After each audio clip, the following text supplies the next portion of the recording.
Terima kasih pemirsa, Anda masih bersama kami dan selanjutnya mari kita saksikan informasi seputar beragam dinamika perekonomian nasional mulai dari kebijakan pemerintah hingga ekonomi kerakyatan yang telah kami rangkum dalam Ekonomi Merah Putih. Dan berikut informasinya untuk Anda.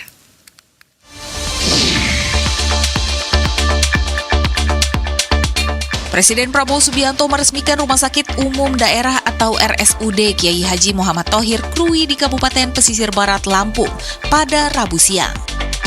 Rumah sakit ini menjadi bagian dari program pemerintah untuk memperkuat layanan kesehatan rujukan di daerah, sekaligus menekan kesenjangan akses kesehatan masyarakat. Peresmian ditandai dengan penandatanganan prasasti dan penekanan tombol sirine bersama Menteri Kesehatan Budi Gunadi Sadikin. Sebelum acara peresmian, Presiden meninjau sejumlah fasilitas rumah sakit, menyapa pasien, serta berdialog dengan tenaga kesehatan yang bertugas. Dalam sambutannya, Presiden menegaskan komitmen pemerintah untuk memperkuat layanan kesehatan hingga ke daerah-daerah terpencil melalui pembangunan dan peningkatan fasilitas kesehatan.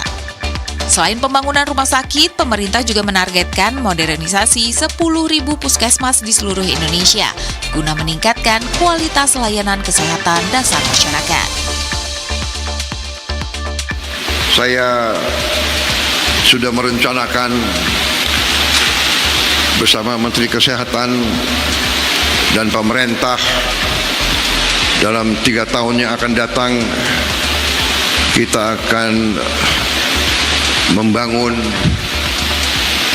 bila mana membangun baru, kalau bisa memperbaiki, renovasi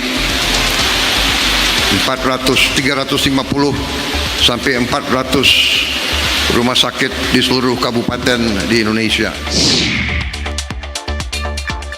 Presiden Prabowo Subianto menghadiri sekaligus membuka Musyawarah Nasional 18 Himpunan Pengusaha Muda Indonesia atau HIPMI di Lampung. Munas 18 HIPMI diselenggarakan pada 10 hingga 11 Juni 2026 di Novotel Bandar Lampung dengan mengusung tema Sinergi Pengusaha Muda Membangun Kekuatan Ekonomi Nasional. Acara ini dihadiri oleh lebih dari 2.000 peserta yang terdiri dari jajaran Menteri Kabinet Merah Putih, fungsionaris HIPMI, hingga mantan Ketua Umum HIPMI. Menurut Presiden, peran HIPMI sangat penting dalam pertumbuhan ekonomi Indonesia. Terlebih, HIPMI merupakan wadah inkubasi untuk melahirkan pemimpin-pemimpin selanjutnya. Forum ini diadakan untuk mengambil keputusan tertinggi memilih Ketua Umum BPP HIPMI periode 2026 hingga 2029, menetapkan perubahan anggaran dasar, anggaran rumah tangga, serta merumuskan langkah strategis pengembangan kewirausahaan nasional.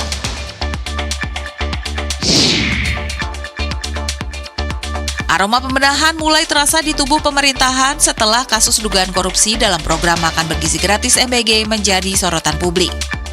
Kepala Kantor Staf Presiden KSP Dudung Abdurrahman bertemu dengan Kepala BGN yang baru Nanik S. Deyang untuk membahas langkah percepatan perbaikan tata kelola dan pengawasan program strategis tersebut.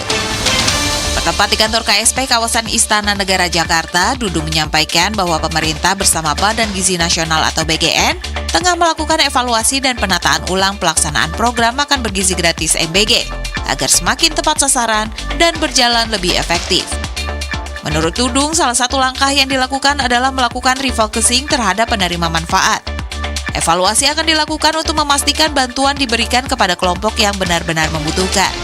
Selain itu, pemerintah juga akan melakukan penataan kembali terhadap dapur-dapur MBG yang telah beroperasi.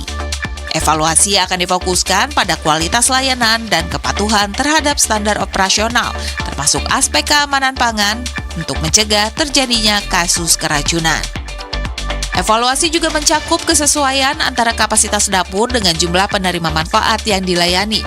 Selama ini terdapat sejumlah dapur yang pada awal perencanaan ditujukan untuk melayani hingga 3.000 penerima manfaat, namun realisasinya lebih rendah dari target tersebut.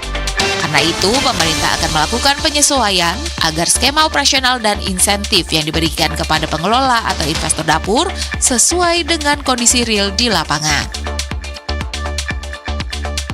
Yang membutuhkan sehingga nanti akan dicek kembali. Seperti di Jakarta saya pernah cek ada beberapa yang memang tidak dimakan, ya sekolah menengah ya, sehingga ini nanti akan dicek kembali sehingga betul-betul efektif. Kemudian yang kedua adalah penataan kembali dapur-dapur yang sudah operasional. Jadi dampaknya nanti akan dilihat, pertama yang berkualitas, tidak mengejar kuantitas.